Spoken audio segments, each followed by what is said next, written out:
Hi guys, welcome back to a new episode of Tech Infosys. Today in this video, I'm going to show you how you can turn on your in-app sound notification on your Telegram's account. Keep watching the video till the end. To turn on your in-app notification on your Telegram's account, firstly go ahead and launch open your Telegram application on your device.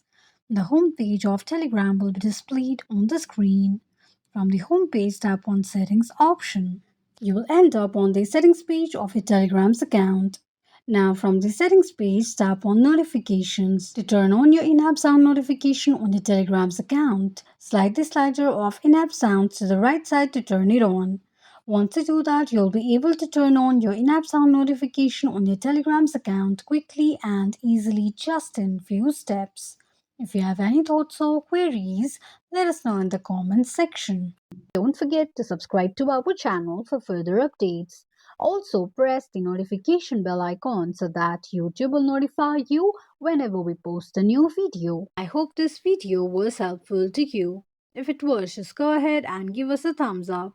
Feel free to comment down any suggestions or improvements to be made to our channel by commenting on the comment box. We will be looking forward to upload more contents and tutorials on the upcoming video for your convenience. Thank you so much for watching.